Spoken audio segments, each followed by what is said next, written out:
Hello and welcome to all you Aquarians out there. This is your short monthly horoscope for December of 2022. And for the Aquarians, it's quite okay. In general, of course, it's not like the biggest month that is where there's a lot of shifts happening for you. Not at all. It's not in key areas of your life. So I think you will be fine.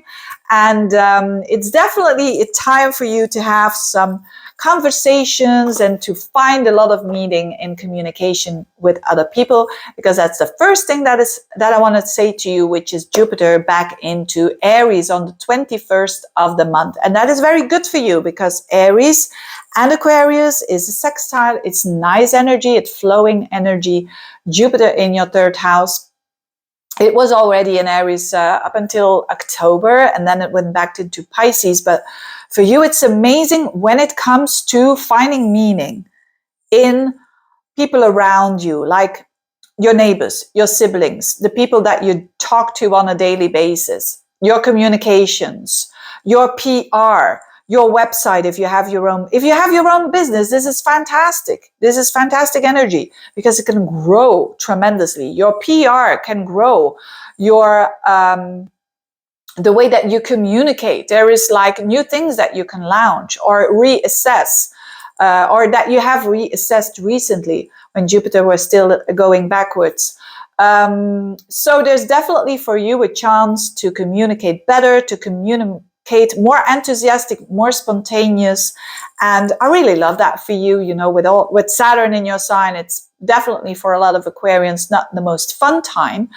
But when it comes to your communication, there is a lot of spiritual energy here of wanting to elevate you. And it's because the way that you think is bigger. So when you have your own business, for instance, and you're having a website in only English, why not doing a website in different languages? That kind of thing.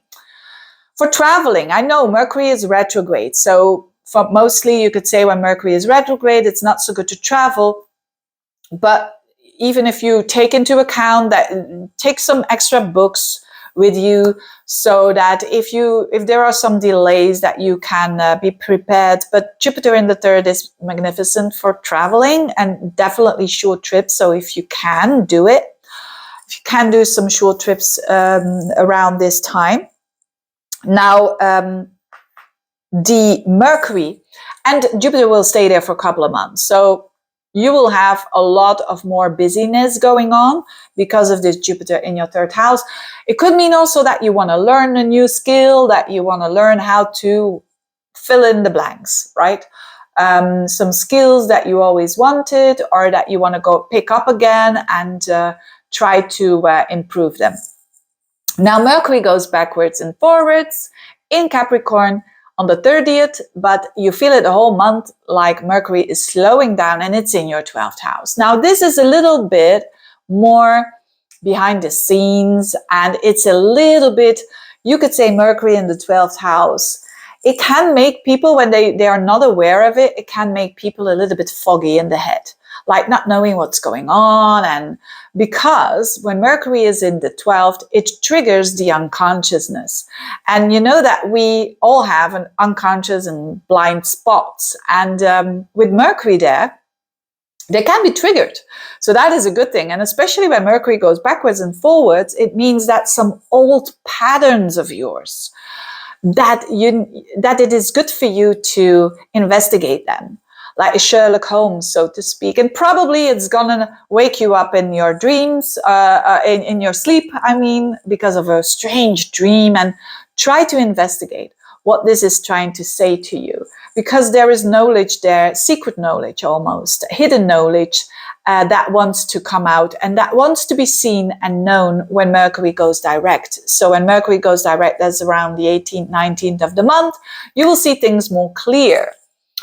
It is also often known that when Mercury is in the 12th house, that people lose their keys, a lot of things, that are Mercury ruled, which is keys and all that kind of things, or maybe a significant pen that you are really crazy of that you're going to lose. But anyway, that can be also, but that is for a purpose. It has to deal with, what do I need to unlock here in my life? Where is the blind spot, that a pattern that is always reoccurring in my life, always and always, and I'm not seeing it? It's like being very real to yourself.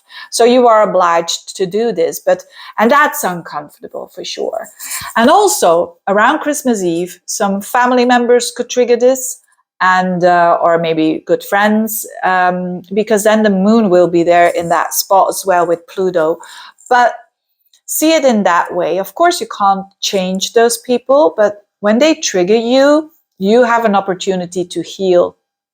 You definitely have a big opportunity here around that time to heal something from the past, to heal old patterns of yourself, and patterns that are very structured in your DNA, so to speak, that are outworn because this Mercury is very close to Pluto as well.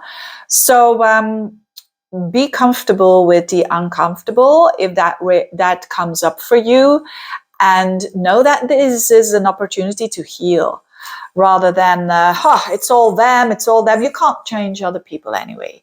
But you can change how you deal with other people, how you manage other people, together with staying yourself. So what an interesting period of time. And on the 31st, your moon will be in Taurus, which is for you the fourth house, which is your core. And that will be that you're doing this day with people that you know, very close to you, or maybe you're doing something at home.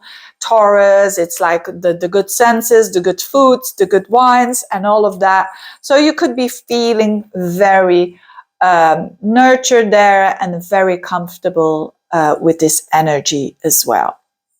Having said that, I wish you a very deep month, a very healing month for you, if you are able and willing, not only able and feeling able, but willing to get out of your comfort zone. Anyway, thanks for listening, and see you next time. Bye-bye.